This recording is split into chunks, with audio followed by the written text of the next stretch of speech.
The reception had been planned down to the final chair, the final name card, and the final royal entrance. But nobody had prepared Queen Camilla for the sight waiting at the grand doorway. Catherine stepped into the room wearing one of Diana's most emotionally charged royal tiaras, and within seconds, Camilla's confident expression collapsed. Conversations stopped. Charles froze. William said nothing. Yet the silence surrounding that glittering crown revealed more than any public announcement ever could. Before we go deeper into what this really means for the royal family, make sure to subscribe so you don't miss a single update. Camilla had shaped the evening with care.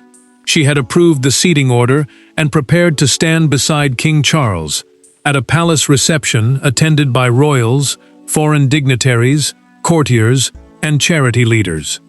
A royal reception was more than a dinner. It was a gathering where rank, timing, and appearance revealed influence. She expected control.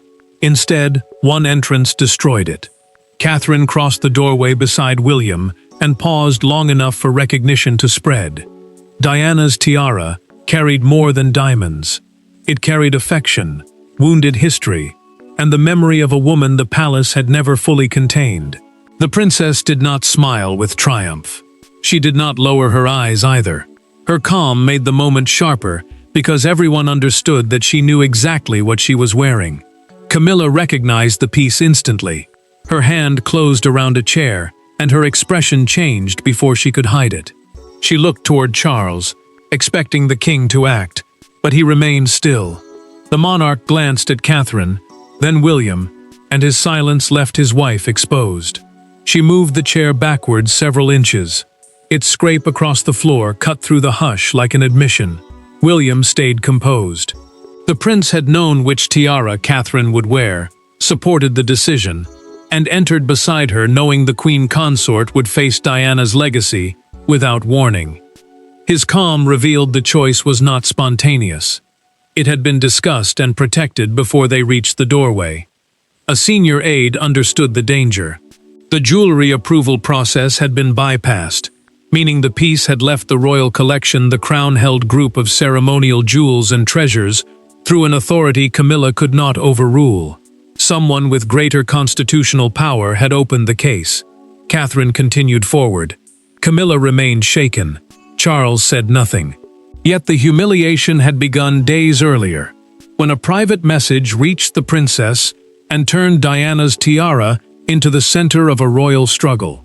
To understand why she chose that crown, the story must move beyond the reception and into the emotional stakes binding Camilla, William, Charles, and Diana's enduring legacy.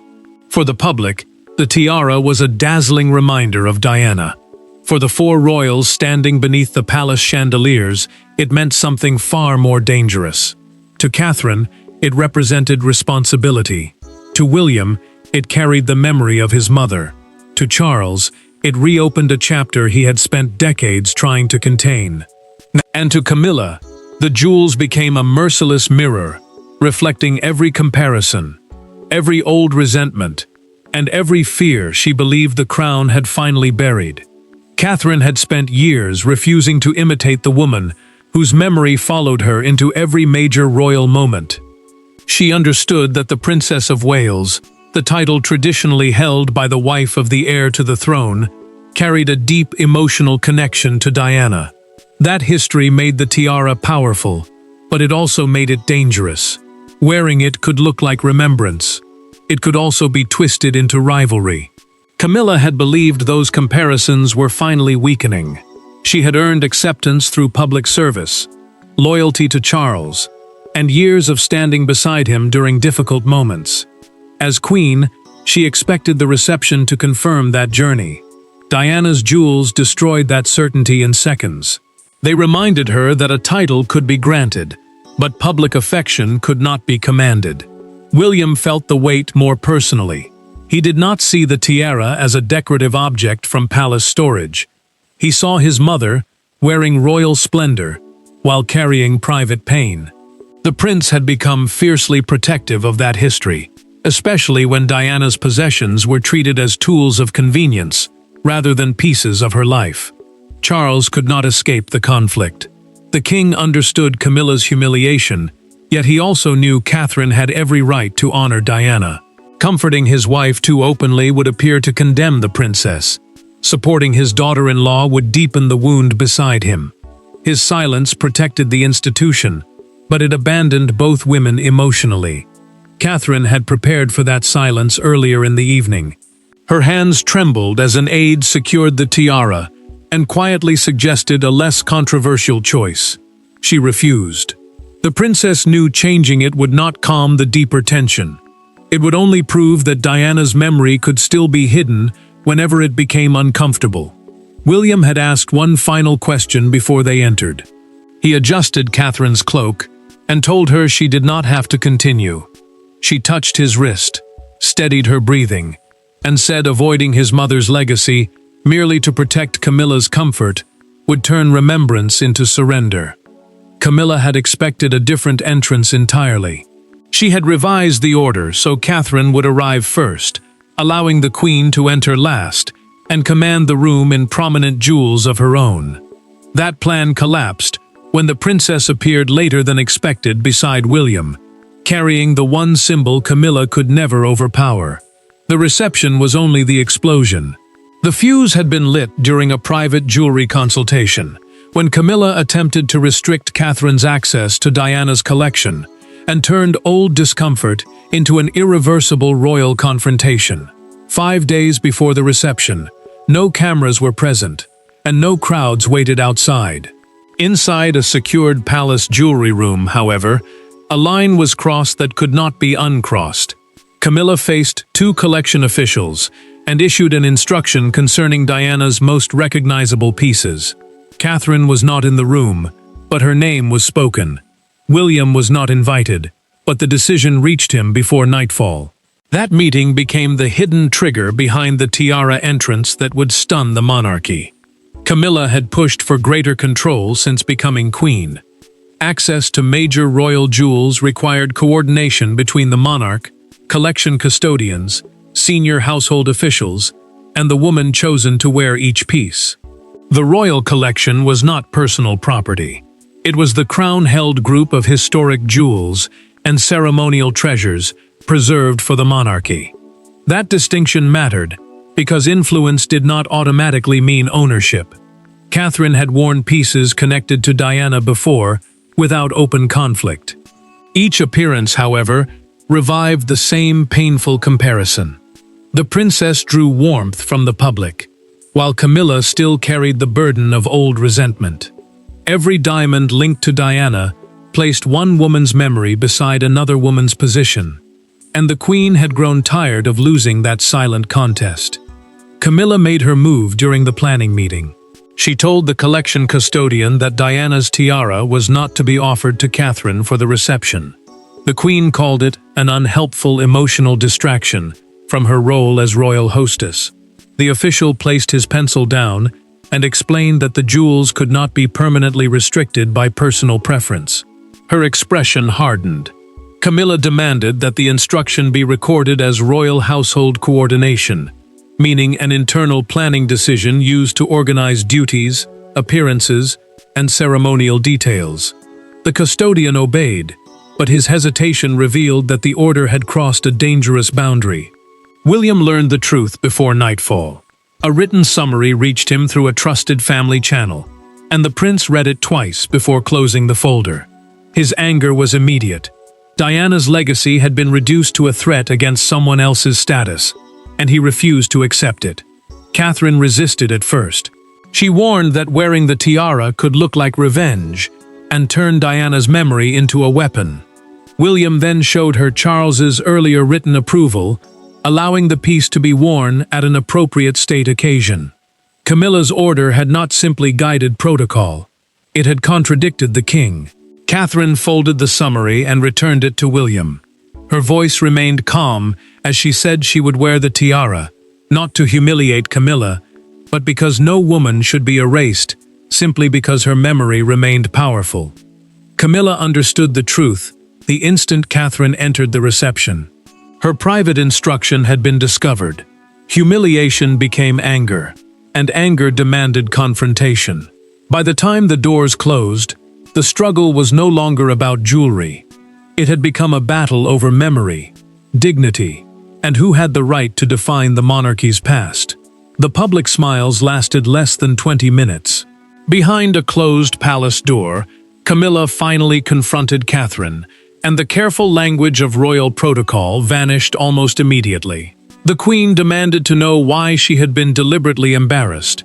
The princess refused to apologize. Charles entered before the exchange could become irreversible. But his arrival did not restore order. It exposed the deeper fracture because Catherine had not acted alone, and Camilla knew exactly whose support had made the defiance possible. Camilla waited until several guests had been greeted before asking Catherine to follow her into a private withdrawing room. The withdrawing room was a smaller chamber used by royals to step away from a formal gathering without leaving the event entirely. No photographers followed them. One aide and a security officer remained outside as the door closed. The queen began with restraint. She asked why she had not been informed that Diana's tiara would appear. Catherine answered that the piece had been properly authorized and that no additional personal permission was required.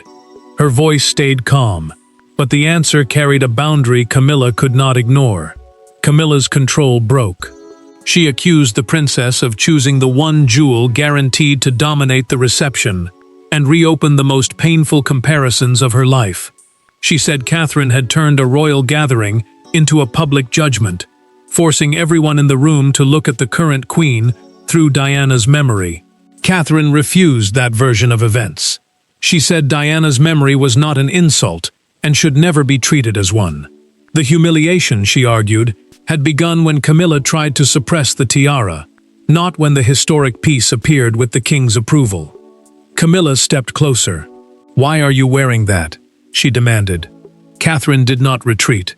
Because it should not require anyone's disappearance for another person to feel secure. The door opened before the silence could settle. William entered after learning through an aide that his wife had been taken aside. The prince moved beside Catherine without touching her, but his position made his allegiance unmistakable. Camilla turned on him. She demanded to know whether he had engineered the moment. William admitted that he had supported Catherine, yet he refused responsibility for the crisis itself. He said the queen's private restriction had created the confrontation she now resented. Charles entered during the final exchange. The king confirmed that his written authorization remained valid, and explained that Camilla had no authority to reverse it privately. His words were controlled, but their meaning was brutal. Camilla stared at her husband. Her anger collapsed into wounded silence, because he had corrected her in front of William and Catherine. Charles would not rescue her from the consequences. The queen walked out alone. Yet the real struggle moved into the king's private office, where Charles would have to decide whether marriage or monarchy would guide what came next. Charles had spent much of his life defending Camilla from judgment, criticism, and the long shadow of Diana. But inside his private office that night, he faced a boundary even devotion could not erase. The crown's historic possessions were not tools for settling emotional rivalries. William wanted protection for his mother's legacy. Catherine wanted clarity. Camilla wanted public dignity restored. The king could satisfy only one principle completely, and his final instruction would quietly redefine the queen's power within the palace. Charles sat alone with the jewelry authorization file open before him. The royal collection, the historic jewels and ceremonial objects held for the monarchy, rather than owned as private possessions, represented continuity across generations. If one family member could restrict those pieces because of personal pain, royal history would become a weapon in a private struggle. The king removed his glasses and placed them beside the folder. He remained silent for several minutes before calling his private secretary back into the room. As a husband, he wanted to protect Camilla from another wave of humiliation. As sovereign, he could not allow her fear of Diana's memory to determine which parts of royal history could be seen. Camilla entered soon afterward. She told Charles she had never tried to erase Diana. The queen said she had wanted one evening in which the room did not measure her against the woman who came before. Her voice weakened as she admitted that Catherine's entrance had made decades of service feel invisible. Charles understood the wound. He had watched his wife endure hostility, suspicion, and public comparison for years.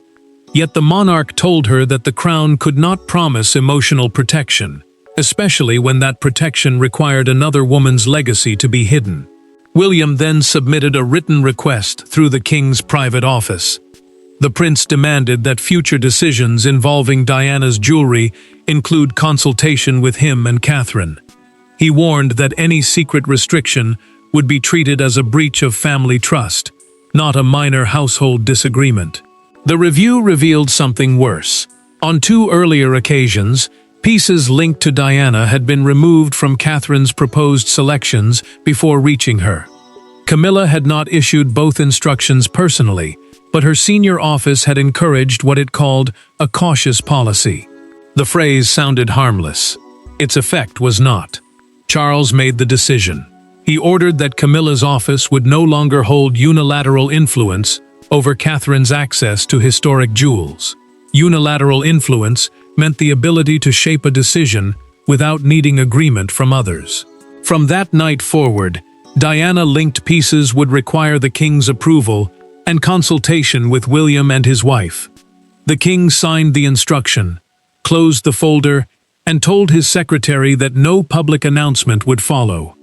Silence would protect the institution, but it would not soften the blow. When Camilla learned what Charles had signed, the humiliation of the reception became something colder. She had not merely lost control of one evening, she had lost authority inside the palace, and that new reality would follow her into every room. By morning, the palace had returned to routine, but Camilla had not. The tiara was back under guard. Catherine was preparing for another engagement. William was meeting advisors. Charles was reviewing state papers. Only the Queen remained trapped inside the emotional aftermath. She had entered the reception believing her position was secure. She left, knowing that her authority had limits, and that the limits had been exposed by the one symbol she could never defeat: Diana's place in public memory. Camilla sat alone at breakfast, after Charles left for an early meeting. She unfolded the morning schedule, read only the first line, and pushed it aside without touching her tea. The revised jewelry instructions had already reached senior staff. Her office would still be consulted, but it could no longer remove Diana-linked pieces without wider approval. Catherine refused to celebrate. She told her team that nobody was to describe the decision as a victory. The princess believed triumph would cheapen the reason she had worn the tiara. Diana's memory was not meant to humiliate another woman, even if Camilla's own actions had created the crisis. Charles returned briefly before departing again. Camilla asked whether he believed Catherine had intended to punish her. The king answered carefully. He said, intention mattered less than the private restriction that had triggered everything. His words were calm, but they offered no comfort. Camilla faced another blow moments later. A senior member of her household asked to be removed from jewelry coordination, the internal process that matched royal pieces with official occasions. The aide feared future accusations of manipulating access. The request revealed something colder than disagreement. Her own staff no longer trusted the old arrangement. The Queen considered withdrawing from her afternoon charitable reception. She knew absence would confirm how deeply the scandal had wounded her and allow the tiara to overshadow the charity itself. Duty forced her forward, even as humiliation followed close behind. Camilla drafted a private note to Catherine before leaving. She accused the princess of exploiting Diana's memory and turning grief into power. Her anger weakened before the final line. She tore the page once, then kept the pieces instead of throwing them away. Catherine made a different choice. She accompanied the secured tiara case back to the collection custodian, rather than sending a dresser alone. The princess asked that the official record state clearly that the piece had been worn in honor of Diana, not in opposition to Camilla. The crowd delivered the deepest wound that afternoon. One voice called Catherine's appearance Diana's return. Camilla paused for half a second, then continued smiling, though her fingers tightened around her handbag. The fallout seemed ready to harden both women forever. Then Catherine requested a private meeting. No Charles, no William, no advisors. For the first time since the reception, she and Camilla would face each other without titles, as armor and without husbands prepared to intervene. There were no secretaries taking notes, no husbands choosing sides, and no priceless jewels between them. Catherine entered the private sitting room, wearing no tiara at all. Camilla was already waiting. For several tense seconds, neither woman spoke. Then the princess did something unexpected. She acknowledged the pain her entrance had caused, but she did not apologize for wearing Diana's crown. What followed was not reconciliation in the easy sense. It was something rarer inside royal life, an honest boundary spoken without ceremony. Catherine had requested the meeting because every earlier exchange had been shaped by rank, advisors, Charles or William. A private sitting room was simply a smaller space, used for personal conversations, away from formal duties. Here, neither woman could hide behind palace procedure. The princess wanted the conflict addressed as pain between two people, not as another battle between royal offices. Camilla had agreed reluctantly. The queen expected accusation, yet Catherine's calm unsettled her more than anger would have. She had prepared to defend her position. Instead, she found herself facing a woman without ceremonial jewels, without supporters, and without any sign of triumph. Catherine spoke first. She admitted that she knew Diana's tiara would command the room and that Camilla would feel exposed. The princess said she regretted causing pain, but she would not pretend the reaction had been unexpected. Camilla asked the question she had carried since the reception. Did Catherine regret wearing it? The answer came without hesitation. She regretted the hurt, not the choice. The princess said surrendering Diana's legacy simply to avoid discomfort would have been morally wrong. Memory could not be treated as an attack merely because it remained powerful. Camilla finally revealed the fear behind her actions through that private conversation. The queen confessed that every appearance beside Diana's jewels made her feel the public was comparing a living woman with an untouchable memory. Her restriction had not come from protocol. It had come from terror that she would disappear beside the woman Britain still mourned. Catherine challenged her directly. She asked whether acceptance gained by suppressing another woman's memory could ever feel secure. Camilla had no answer. The queen then admitted that she had once considered encouraging Catherine to wear Diana's pieces more often. She abandoned the idea after seeing how strongly the public reacted. Fear had guided every decision that followed. Catherine offered a boundary.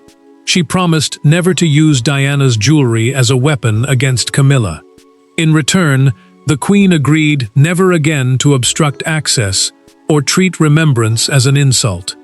Camilla opened her hand and placed the torn pieces of her unsent message on the table.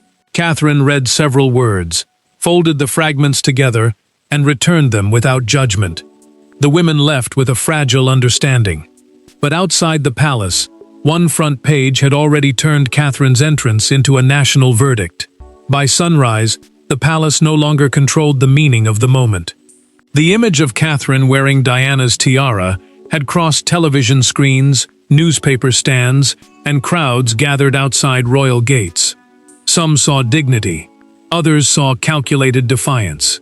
For Camilla, the coverage felt like a public replay of her private humiliation. For William, it proved that his mother's memory remained inseparable from the monarchy. And for Catherine, the reaction created a responsibility far heavier than the diamonds she had worn. Broadcasters replayed Catherine's entrance beside Camilla's frozen reaction. Commentators described the moment as a collision between the monarchy's remembered past and its present queen. The Palace Communications Office, the team responsible for official statements and public messaging, responded with careful wording. It confirmed that the tiara belonged to the royal collection and had been worn with Charles's approval. One newspaper went further. Its front page carried a full image of Catherine beneath the headline, "Diana's Crown, Catherine's Moment." A smaller photograph showed Camilla gripping the chair. That single frame turned a private reaction into the defining image of the reception and made the Queen's humiliation impossible to contain. Crowds gathered outside Kensington Palace by midday. The residence had long been linked to Diana, which made the location emotionally charged. People carried flowers, old photographs, and handwritten messages. One woman held a picture of the late princess, beside the words, "Remembered, not erased." Camilla watched the coverage in silence. A broadcaster called Catherine's entrance the most powerful royal statement made without a speech. The Queen switched off the television before the discussion continued. She knew that answering publicly would only deepen the wound and make her appear to be fighting a dead woman's memory. Catherine rejected the language of victory. She told her staff to discourage any suggestion that one royal woman had defeated another. The princess felt disturbed by the way a painful family conflict had become public entertainment. She had worn the tiara to defend remembrance, not to build a triumph around Camilla's suffering. William remained uneasy. The prince warned that the reaction could trap Catherine inside Diana's unresolved story. He wanted his wife respected for her own service and strength, not praised only when she carried an echo of his mother. Camilla made a deliberate choice at her next engagement. She wore a modest brooch connected to Queen Elizabeth II, rather than a grand tiara.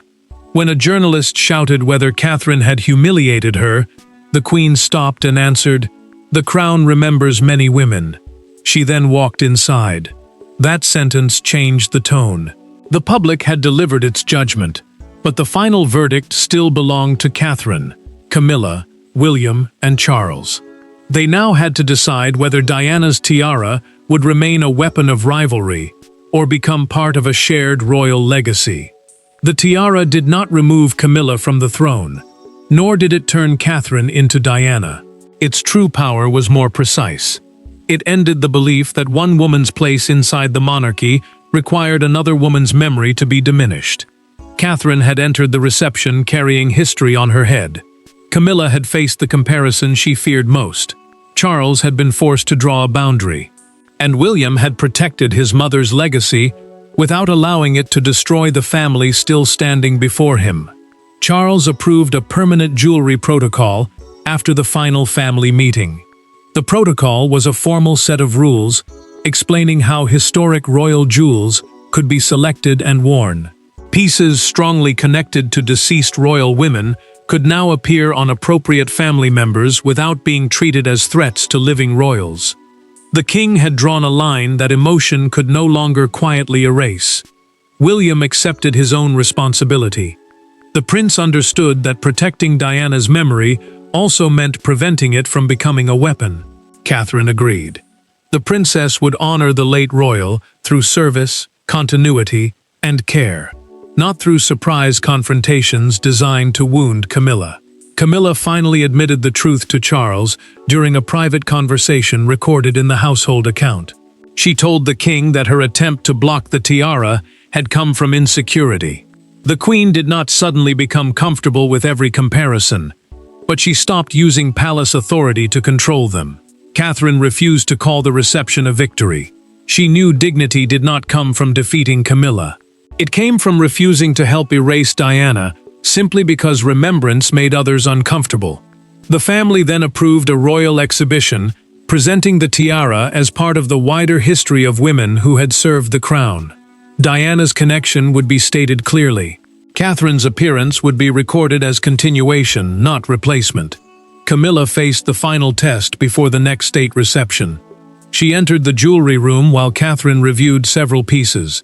The queen looked toward Diana's tiara and quietly said, "Choose what is right for the occasion." The princess thanked her, then selected a different crown. Charles later told William that the monarchy could not heal by deciding which parts of history deserved to survive. The king accepted that Diana's legacy would remain present throughout his reign, just as Camilla's service would remain part of its current reality. William's anger softened. His mother had been restored to the royal story without Catherine losing her own identity. Camilla had been humiliated because her deepest fear was exposed, but the result was not her destruction. It was acceptance. The evening began with a tiara, a frozen smile, and a room filled with shock. It ended with a permanent truth. No crown becomes stronger by erasing the woman who wore it before, and no queen secures her place by fearing a memory.